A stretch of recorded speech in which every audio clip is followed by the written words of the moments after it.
10 of the worst WWE theme songs ever made. Be sure to subscribe and hit that notification bell. Now shall we just get right into number 1? Is the winner of the most annoying theme is Brie Mode. The whole Brie Mode gimmick never made sense, and it was a forced moniker to try and get over the WWE Hall of Famer as one of the top faces of the division, but fans never brought Brie Bella as a top babyface act. This is no disrespect to Brie Bella, as she didn't saddle herself with an unoriginal tune designed to be the female empowerment of Daniel Bryan's Yes chants. The repeated auto-tune though was bleeding the ears, and it didn't help enhance Brie Bella as a character because Brie Mode was never developed into something that the crowd can chant along with. Her original entrance theme suited her better, though it's understandable why her music was changed because that song is made for a heel act. But did anyone say biscuits and gravy?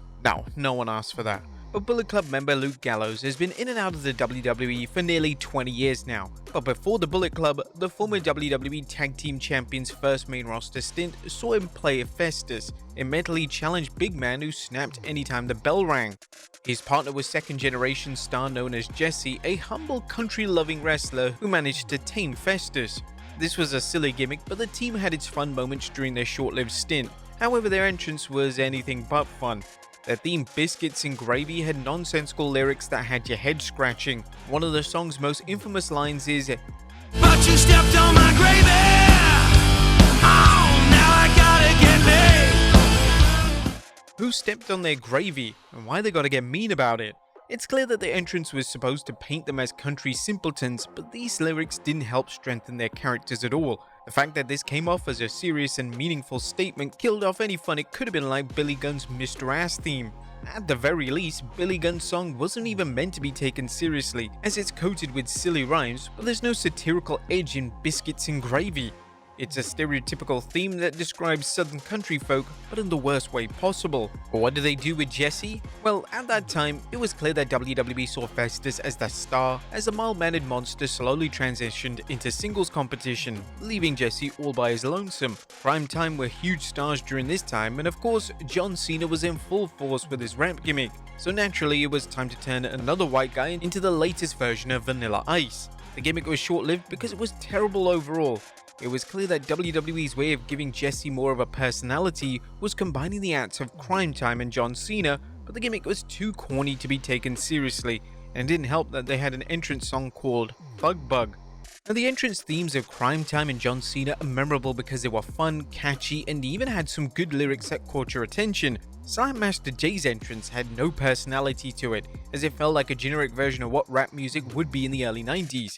The beat bordered on serious and parody, and the tune overall never came together because it wasn't just something worth jamming to. It's a shame that the second generation star was saddled with a gimmick that didn't have any upside beyond jobber status, but still his entrance theme goes to show how it can easily make or break any professional wrestler. But it's hard to forget one of the most notable teams during the Ruthless Aggression era, the Spirit Squad. Designed for a vehicle to elevate Kenny Dykstra, Vince McMahon thought that putting him in a group of male cheerleaders was going to transcend him into the main event status. A spoiler alert, it didn't. WWE pushed the Spirit Squad hard as a serious act, even though the gimmick seemed destined for jobber status.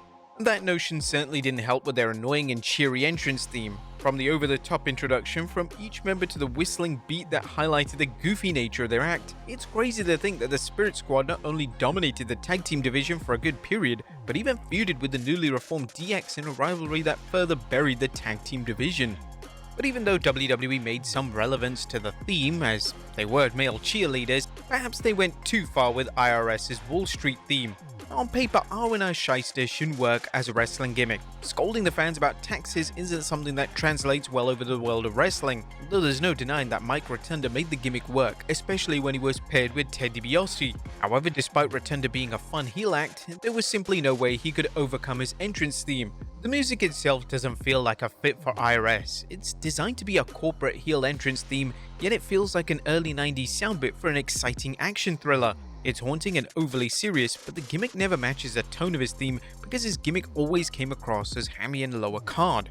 Now, if you thought that his song was actually just a stock ticker, you'd actually be wrong. That was only made for the video game versions of IRS's theme song, probably because it was just easy to do. But let's fast forward to the Divas era, as Diva Search winner Layla will always go down as one of the more underrated female stars during an era when female wrestling wasn't taken too seriously in WWE.